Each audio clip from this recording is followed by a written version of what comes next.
YouTube, how's it going? We're back with some more NFL draft content. In today's video, I have some big risers post-Senior Bowl. So we got through the whole Senior Bowl week, and we have a lot of risers, really. I picked out 10 here, 10 of them that stood out the most to me, but I really thought that it was one of the better Senior Bowls ever in terms of prospects helping out their stock. It was fantastic. From the practices, from the game, both combined, same guys showed up for both. So we're going to break down the top 10 here. No particular order, really, just 10 guys that really stood out. I'm going to go over where I had them projected before the Senior Bowl and where I have them projected now. A lot to go through still, combine, pro days, more evaluations. Stuff always comes up. So a lot to go through in this process still, but this is very interesting. Right before we get into it, you can follow our Twitter, frogs_angels, link in the description. We talk during live games. We'll be talking during the Super Bowl on there. You can ask any questions about anything pretty much. The draft, always talking about the draft. So if you didn't see a player in here that you thought was riser or maybe a faller, you can discuss with me on our Twitter. Always open for discussions. Love talking the draft. Love talking football in general. So let's get through these guys. No particular order. We're just going to discuss them here one by one. Andre Dillard, offensive lineman from Washington State, really stood out. I thought before the Senior Bowl he was projected day 2, which means he could have been a round 2 or round 3. There was kind of a mixture in between there. After the Senior Bowl, I think he's a round 1 prospect. I could see it where he slips to round 2, not saying not going to happen, but I'm expecting round 1. Like I said, 10 guys here. A lot of these guys happen to be offensive linemen or wide receivers. I thought those two groups were already strong before the Senior Bowl, and some of these guys made those classes very strong, very solid. So here's one offensive lineman, Andre Dillard from Washington State. I think he was a tackle at Washington State, and I think he's a tackle in the NFL too. I think he can play left, they can play right. If you must have him slide in the guard, I think he can do it too. Very quick feet. Was very impressive in those one-on-ones and in the game in the Senior Bowl. Not too big of a jump here because we projected him day 2. I was thinking round 2 or 3, probably later round 2, and we're going to move him up to round 1 here, projected for now. Again, a lot to go through. It wouldn't shock me if he went round 2 still, though, but he helped his cause. A lot of people are raising him up their boards, as am I. Moving on to another offensive lineman, Dalton Reisner, offensive lineman, Kansas State. Before the Senior Bowl, projected round 1 or 2. Other people out there, majority of the people that cover the draft probably would have told you round 2. I was kind of borderline, round 1, round 2. I had him in a lot of my mock drafts, if you remember round 1. And you remember me talking about him, why I liked him so much. I thought he was nasty on the field, like in a good way. I mentioned that before in a mock draft, and we saw it here at the Senior Bowl. Just you got to love his attitude, love his play, the way he plays the game on the field. So we saw that at the Senior Bowl, and I think he pretty much, it's somewhat similar to Dillard. I think he should have made himself a round 1, but I'm not going to lock it in. I think he can go round 2, but another guy that I think could play tackle. It sounds like a lot of teams like him at guard, but I think the same thing. I think either way, you're fine. You're going to get a good offensive lineman, a really good offensive lineman class. So could other guys push them down? Same with the receiver class. Other guys can push some good talent down. We see it every draft, different position groups. But Dalton Reisner, I think, should go round 1, possibly can go round 2. There's a shortage on solid talent in the offensive line in the NFL. A lot of teams are real desperate. You don't see teams trade offensive linemen because they're hard to come across these days. The ones that fit today's NFL. 2 guys we just went over so far, I think fit, and I think teams will like them, especially because of that shortage in the NFL. Moving on, I got a corner, Lonnie Johnson Jr., Kentucky's corner. Pretty long corner, about 6'2", 6'3". It really stood out in one-on-ones to me. The thing about one-on-ones is the receiver should win every time. So if you see a corner, putting up a fight, that's a good thing. I kind of look for that in one-on-ones a little more. Not only did I see him putting up a fight, I seen him, great footwork, great movements. I always look at the hips too. The hips, how they open up their hips, attacking the ball, making a break on the ball where the receiver goes. I played corner myself, so I know one-on-ones are very, very hard. And it really stood out what he did. What he was able to do with his movement compared to how big he is too. Good length, does a great job attacking the ball. Some defensive minds, some defense coaches are really going to want to get their hands on Lonnie Johnson to work with him more. But it's not like one of those guys that needs a ton of work either. I think he can fit in right away. And, with that coaching, I think he's going to be that much better. So I thought more people were kind of talking about round 4 or 5 before the fact, but I like him in round 2. Not saying you can't go round 3. I really like him in round 2 because he's long, physical, great movement, and you can work with him and make him that much better. So I think teams will really like him. There's that clear-cut top of the group there, corner group with Baker, Greedy Williams, and you can throw Trayvon Mullen in there. You can throw or Byron Murphy, of course, you can't forget him, and you can throw Julian Love in there. I think right after that group, I think you have Lonnie Johnson Jr. I think he's right there next. So he really impressed me. He had a nice hit in that Senior Bowl game too. That was fantastic as well. But really, the practices stood out to me. One-on-ones, the receiver should win every single time, pretty much, as long as it's a good ball. But Lonnie Johnson made it tough for those receivers, and that stood out to me. Moving on, Terrell Hanks, linebacker from New Mexico State. I'm pretty sure everybody thought, he was a big riser, almost a nobody. Not a lot of people talked about him. If you watched anything on New Mexico State, you knew he was probably their better player on the team. He, constantly forcing fumbles. It seems like he's pretty consistent with, making big plays like that, forcing fumbles. But, projected around later day 3, but I think he really helped himself at the Senior Bowl, practice and the game, big hits, but you don't really just look for the big hits, Can he read the plays? Can he, have that burst to the ball where the play is at? And I saw that a lot, and that's something that really stands out to me. That kind of goes along with play recognition, which is a fantastic trait, really. It's hard to coach. You can coach it. It takes watching a lot of film and learning, sitting there studying the film. But he's got it right now going into the NFL, so hopefully it continues. But I think he went from around 6, maybe a later day 3, to around 3 or 4. So that could be day 2 or day 3. You could compare him to Darius Leonard. He can make that type of impact. A guy that's really not supposed to be anything special, and he ends up being that good. Smaller school, not small. Really, neither went to a small school, but compared to the other ones we're used to, like Alabama, Georgia, Clemson, schools like that, New Mexico State, not the biggest school. So a guy that always makes an impact, very consistent what he does. Same thing with Darius Leonard last year. We thought maybe round 3 or 4. He ends up going round 2. Thought it was a little early. He ends up being dominant. I'm not saying he's exactly the same player as him, but he can make a similar impact. I know that's still a long shot, but teams will like the way he plays. He's definitely a guy that I think you can pretty much plug and play right away. We see these linebackers, these types of positions, they have to come in and step up and play right away. Maybe that's not ideal, but that's pretty much the best guy available, and they want him to develop. I think a similar situation can happen with Hanks here. I think he can come in there and play right away and make a pretty solid impact. Next up, we got Montez Sweat. I guess a pretty obvious one, but I had to put him in here. The edge rusher from Mississippi State. I think he played D-end or outside linebacker. Before the Senior Bowl, he was projected top 32. Basically, he was going to be a first-rounder. We just didn't really know where, probably towards the back of it. And after the Senior Bowl, projected top 16. So he pretty much cuts it in half. You see teams at the bottom of that projection there. Teams like the Panthers. I don't know if he really gets by there. That's kind of why I made it top 16. I think the Panthers need a few things, and I'm not saying he goes there, but I just don't think he gets by there. But because I think they need a pass rusher like Sweat, I think they'll like him. My most recent mock, which I try to update them here and there when there's changes. But I had him going to the Lions, which was 8th overall, and I think it's a fit, and I think Patricia would love to work with him. That's the thing about Sweat. He's shown really right when he arrived at the Senior Bowl, with his measurements. You see 7-foot wingspan, ridiculous.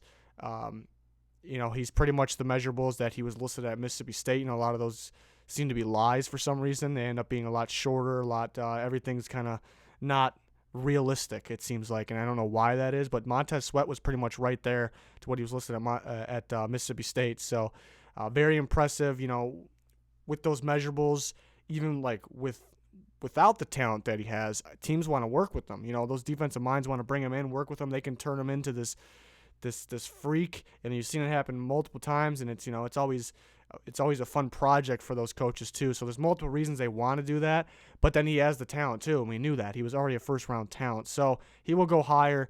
I don't see him getting outside the top 16. That just makes sense to me. Pass rush, maybe after quarterback, the most important thing in football. You could argue that maybe it is the most important thing in football. So teams will be looking for guys like Sweat. So I think he is a top 16 prospect. Really helped himself there, even though he was already a first-round player.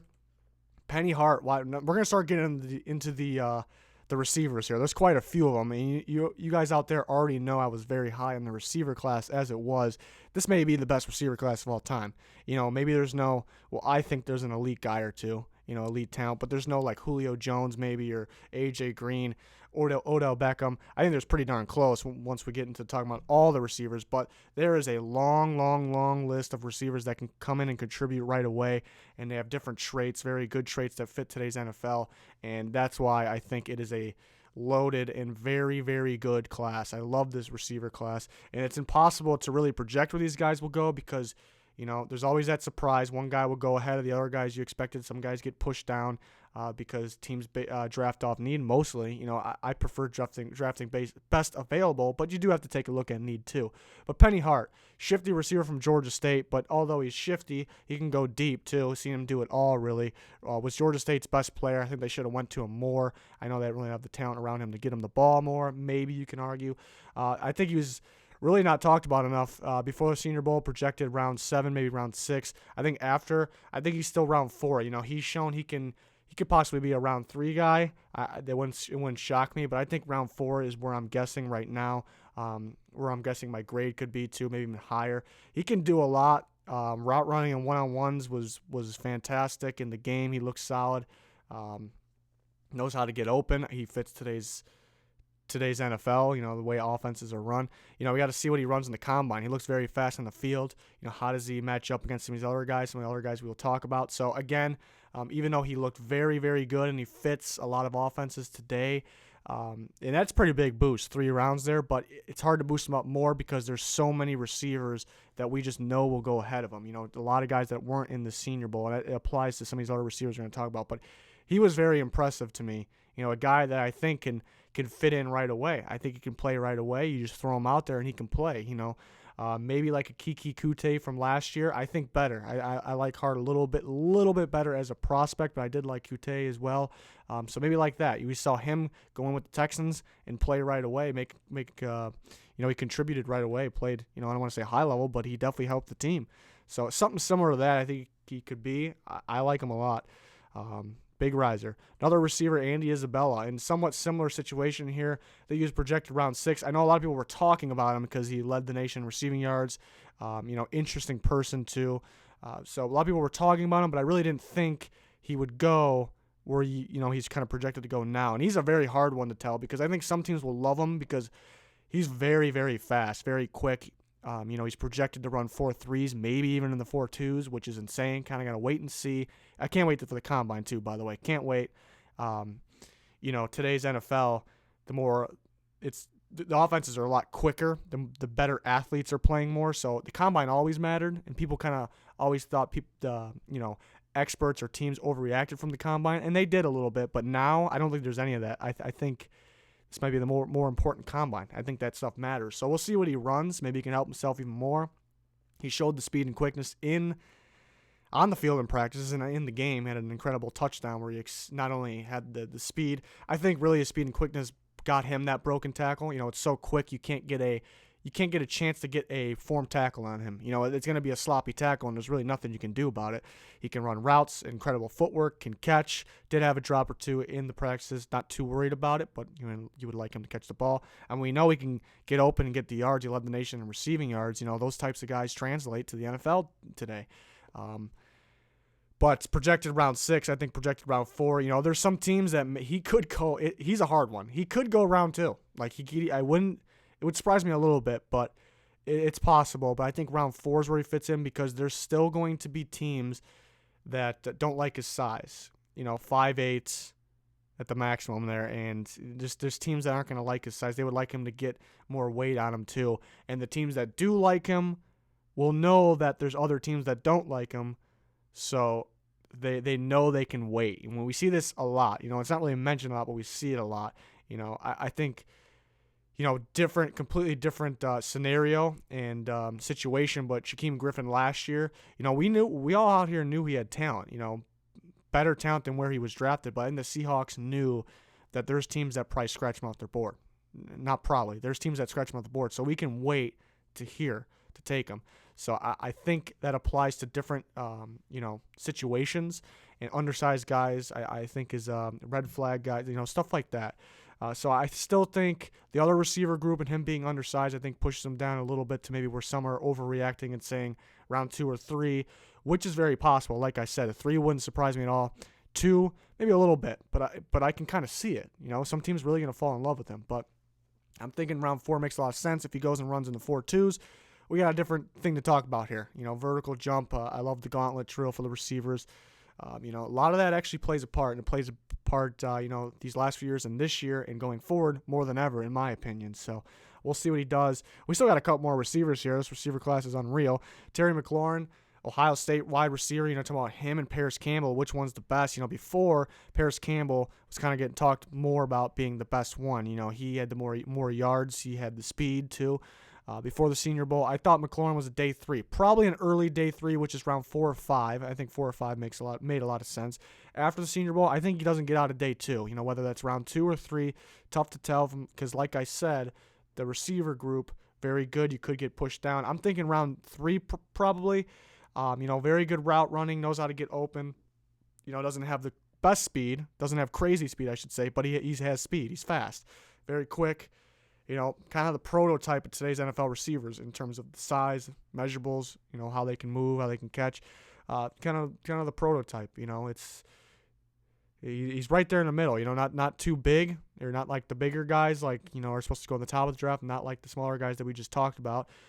So I think some teams will be wowed by his route running, his ability to get open. Some teams will just think there's guys that wow me more. They stand out more. So we'll see. It'll be interesting to see if him or Paris Campbell, which one goes first. They're really totally different. I think they're both pretty fast. I think Campbell's faster, but McLaurin is more sound with his right. He's more technical. Everything's better, more smooth, I should say. So. It's going to be tough to see where he goes. I did like his practices. People were like kind of awing about his one-on-ones. But to me, it looked like he was playing one-on-ones. It was great to see. Looked good. Definitely helped him. But I thought he was just running away from the corner, and that's how you win one-on-ones. If you're against the whole defense, you're going to run into somebody else, and it's a little different. That's how I took how he was playing the one-on-ones. And he should win those battles, but credit to him, they were great. So the game, I want to know if it translated to the game, and he looked pretty darn good in the game, except for the one drop, which was a kind of a tough catch from Drew Lock, but that's where it had to be. You expect it to be caught if you're a top pick. But other than that, I thought he was solid. I think people just a little bit of overreaction on the one-on-ones. It was good, but I think a little bit. But I think I'm saying round 3 for McLaurin. Again, these receivers, near impossible to predict where they'll go because you don't know which one's going to come off the board first. You don't know, some teams are maybe scared at taking receivers early because of the past, how some of these receivers looked, but I do think it's different now. So we'll see. It's very tough. And we do have one more. We have 2 more guys left, one more receiver. One's Deebo Samuel, wide receiver, South Carolina. I thought he was, projected round 3, even though I thought he was kind of a late round 2 guy, but he was fantastic in practices. And he did one-on-ones like he was playing against the whole defense, I thought. He had a battle against, the top guy there, which was Rocky Sin, who could have been on this list too.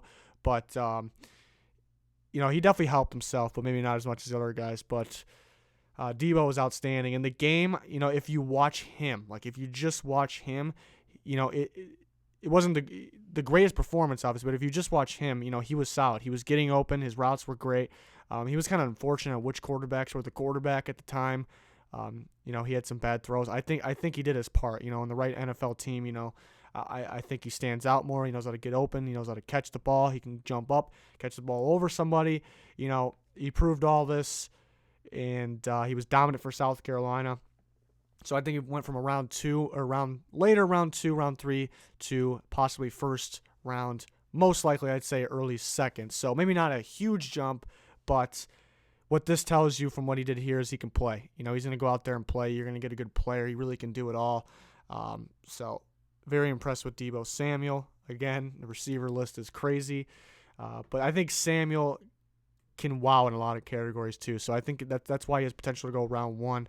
I think a team will like him. So we'll see. It's going to be very interesting to see where these receivers go. And the last one I got here, and I said this really wasn't in order, but this one would be my number one biggest riser here, was Titus Howard, offensive lineman from Alabama State. Was projected to day 3, probably a late day 3 too, I should add in there, because really another guy that not too many people talked about. He's just an Alabama State guy, and now I think he boosted up to a projected round 2. It wouldn't completely surprise me even if he went round 1. It wouldn't surprise me if he went round 3. I put him right in the middle there at round 2.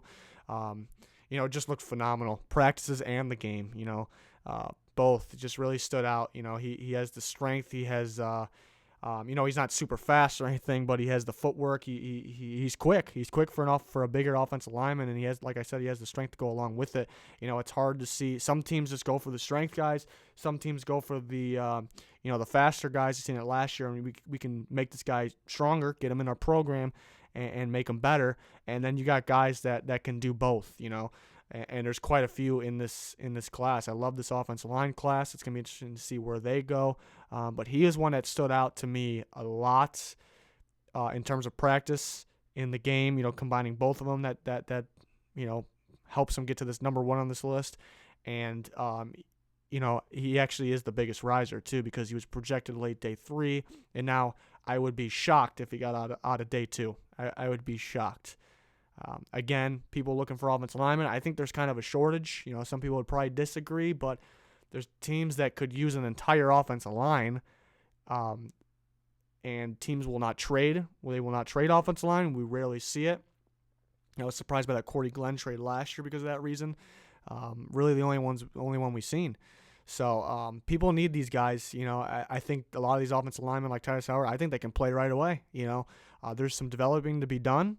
But I like that. That's the great thing about this draft class, not just the line or the receiver. I know I've been talking about those guys a lot, but a lot of guys, and I said it about the corners too, a lot of guys that I think they can play right now, and with the right coaching, they can develop into something ridiculous. In the past, we've seen guys that they're not ready to play now, but you can develop them into something ridiculous, or the opposite. They're ready to play now, but do they have that much of a ceiling to get to? I think there's a lot of guys, and really just quite a few of them just from the Senior Bowl, and that's just the Senior Bowl, that can do that, and that can be both of what I just explained. So very impressive draft class. Still a lot of evaluating to do. We got the combine coming up. I don't like to get it. I do plenty of mock drafts, kind of predict the pick. I don't get into my rankings, which I start making them already, but I don't really get into my position rankings and big board till a little bit after the combine. I don't want to have to keep switching things up. Doesn't really make too sense. So that stuff will come out in the near future. We got free agency predictions we're going to get started with in the very near future. Free agency is going to be ridiculous. Should be a lot of fun. Super Bowl this week. I'm going to have score predictions for the Super Bowl tomorrow, actually. So stay tuned for that tomorrow, which is Wednesday, the 30th. So score predictions for the Super Bowl. We're going to talk the rest of the week about the Super Bowl during the live streams, but I'm ready to get into free agency and draft, my favorite time of the year. I love covering all kinds of stuff for that. So any suggestions, anything you guys want to see, if you just want to talk, go to our Twitter, frogs_angels. Love talking with you guys on there. New subscriber goals, 20K subscribers. We got to 10K, no problem, thanks to you guys out there. So 20K would be much appreciated if you can click that button, help us get there. Clicking the like button on these videos would be much, much appreciated. Plenty more to come, but that's going to do it for this one. Thanks for everyone's support. Thanks for watching this video. Yeah, that's going to do it. Goodbye.